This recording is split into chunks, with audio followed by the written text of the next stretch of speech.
वंदे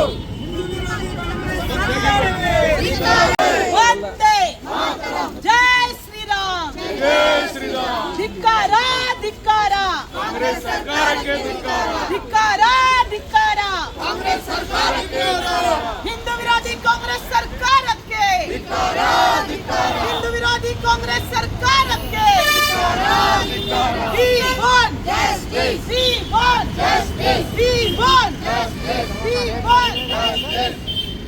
हिंदू विरोधी कांग्रेस सरकार। ಹಿಂದೂ ಯುವಕನ ಬರ್ಬರ ಕಗ್ಗೊಲೆಯನ್ನು ಖಂಡಿಸಿ ಇವತ್ತು ಭಾರತೀಯ ಜನತಾ ಪಾರ್ಟಿ ಬೆಳಗಾವಿ ಮಹಾನಗರ ಜಿಲ್ಲೆ ನಾವೆಲ್ಲ ರೋಡಿಗೆ ಬಂದಿದ್ದೇವೆ। ಕಳೆದ ಹಲವಾರು ದಿನಗಳಿಂದ ಕರ್ನಾಟಕ ರಾಜ್ಯದಲ್ಲಿ ಅತ್ಯಾಚಾರಗಳು ಮತ್ತು ಈ ರೀತಿಯಾಗಿ ಹಿಂದೂಗಳ ಕೊಗ್ಗಲೆಯನ್ನು ಮಾಡ್ತಾ ಇರತಕ್ಕಂತ ಈ ಒಂದು ವ್ಯವಸ್ಥಿತ ಪಿತೂರಿಯನ್ನ ರಾಜ್ಯ ಸರ್ಕಾರ ನಡೆಸಿಕೊಂಡು ಬಂದಿದೆ।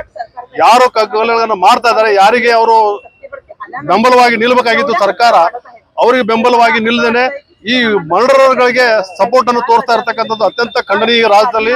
ಆದ್ರಿಂದ ಯಾವಾಗ ಸಿದ್ದರಾಮಯ್ಯನವರ ಸರ್ಕಾರ ಅಧಿಕಾರಕ್ಕೆ ಬಂದಿದೆ, ಅವರು ಅವಾಗ ಹಿಂದೂಗಳ ಕಗ್ಗೊಲೆಗೆ ಕಾರಣೀಭೂತರಾಗಿದ್ದಾರೆ। ನಾನು ನೇರವಾಗಿ ಇವತ್ತು ಆರೋಪ ಮಾಡ್ತಾ ಇದ್ದೇನೆ। ಕಳೆದ ಬಾರಿ ತಾವು ಅಧಿಕಾರಕ್ಕೆ ಬಂದಿರತಕ್ಕಂಥ ಸಂದರ್ಭದಲ್ಲಿ 30ಕ್ಕೂ ಹೆಚ್ಚು ಹಿಂದೂ ಕಾರ್ಯಕರ್ತಗಳ ಹತ್ಯೆ ಆಗಿತ್ತು। ಈಗಲೂ ಕೂಡ ಈ ರಾಜ್ಯದಲ್ಲಿ ಕಾನೂನು ಸುವ್ಯವಸ್ಥೆ ಕುಸಿದು ಹೋಗಿದೆ। ನಾನು ಈ ರಾಜ್ಯದ ಗೃಹ ಮಂತ್ರಿಗಳು ನೋಡಿದಾಗ ಅಯ್ಯೋ ಅನಿಸ್ತಾ ಇದೆ। ಅವರು ಯಾವ್ದು ಏನನ್ನೂ ಮಾಡದಿರುವಂತ ಅಸಹಾಯಕ ಪರಿಸ್ಥಿತಿ ಇವತ್ತು ರಾಜ್ಯದ ಕಾನೂನು ಗೃಹ ಮಂತ್ರಿಗಳಿದ್ದಾರೆ। ರಾಜ್ಯದ ಮುಖ್ಯಮಂತ್ರಿಗಳೇ ಪೊಲೀಸ್ ಅಧಿಕಾರಿಗಳ ಮೇಲೆ ಕೈ ಮಾಡುವ ಹಂತಕ್ಕೆ ಹೋಗಿರ್ತಕ್ಕಂಥ ಸಂದರ್ಭಗಳನ್ನು ಮಣ್ಣು ಬೆಳಗಾವಿಯಲ್ಲಿ ನಾವೆಲ್ಲ ನೋಡಿದ್ದೇವೆ। ಈ ರೀತಿಯಾಗಿರ್ತಕ್ಕಂಥ ಸಂದರ್ಭದಲ್ಲಿ ಪೊಲೀಸ್ ಅಧಿಕಾರಿಗಳಿಗೆ ಈ ರಾಜ್ಯದಲ್ಲಿ ಒಂದು ರಕ್ಷಣೆ ಇಲ್ಲದಿರ್ತಕ್ಕಂಥ ಸಂದರ್ಭದಲ್ಲಿ ಅಮಾಯಕ ಜನರ ರಕ್ಷಣೆಗೋಸ್ಕರ ನಾವು ಇವತ್ತು ಸರ್ಕಾರದ ಈ ಒಂದು ದುರ್ನೀತಿಯನ್ನು ಖಂಡಿಸಿ ಬೀದಿಗಿಳಿತಾ ಇದ್ದೇವೆ। ಭಾರತೀಯ ಜನತಾ ಪಾರ್ಟಿ ಇಡೀ ರಾಜ್ಯಾದ್ಯಂತ ಬೀದಿಗಿದ ಮಂಗಳೂರಿನ ಯುವಕನ ಹತ್ಯೆಯನ್ನು ಖಂಡಿಸಿ ಇದನ್ನು NIAಗೆ ತನಿಖೆಗೆ ಒಪ್ಪಿಸಬೇಕು।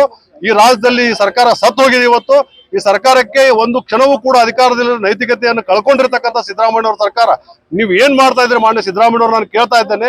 ಈ ರಾಜ್ಯದಲ್ಲಿ ಈ ರೀತಿಯಾಗಿ ಅವ್ಯಾಹತವಾಗಿ ಕೊಲೆಗಳು ನಡೀತಾ ಇದ್ದಾವೆ, ಕಾನೂನು ಸುವ್ಯವಸ್ಥೆ ಹದಗೆಟ್ಟು ಹೋಗಿದೆ। ಇಂಥ ಸಂದರ್ಭದಲ್ಲಿ ನೀವು ಅತ್ಯಂತ ನಿರುತ್ಸಾಹಿಗಳಾಗಿ, ಅತ್ಯಂತ ನಿರ್ಲಜ್ಜಿತರಾಗಿ ರಾಜ್ಯದ ಜನತೆಯ ಮುಂದೆ ಹೋಗಿ ನಿಲ್ತಾ ಇದ್ರಲ್ಲ, ನಿಮಗೆ ನಾಚಿಕೆ ಆಗಬೇಕು। ಈ ಕೂಡಲೇ ಇದೆಲ್ಲ ಈ ರಾಜ್ಯದಲ್ಲಿ ನಡೀತಾ ಇರ್ತಕ್ಕಂಥ ಹತ್ಯೆಗಳು ನಿಲ್ಲಬೇಕು। ಯಾರು ಈ ಕೃತ್ಯಗಳನ್ನ ಖಂಡಿಸಿದ್ರೆ ಅವ್ರ ಮೇಲೆ ಕಾನೂನಿನ ಕ್ರಮ ತೆಗೆದುಕೊಳ್ಳೋದಕ್ಕೆ ಮಾನ್ಯ ಸಿದ್ದರಾಮಯ್ಯನವರು ನೀವು ಮುಂದಾಗಬೇಕು। ಭಾರತೀಯ ಜನತಾ ಪಾರ್ಟಿ ಎಲ್ಲಿವರೆಗೆ ನಮ್ಮ ಕಾರ್ಯಕರ್ತರಿಗೆ ನ್ಯಾಯ ಸಿಗುದಿಲ್ಲ, ಎಲ್ಲಿವರೆಗೆ ಹಿಂದೂ ಕಾರ್ಯಕರ್ತರಿಗೆ ನ್ಯಾಯ ಸಿಗುದಿಲ್ಲ, ನಮ್ಮ ಹೋರಾಟವನ್ನು ನಿಲ್ಲಿಸುವುದಿಲ್ಲ ಅಂತ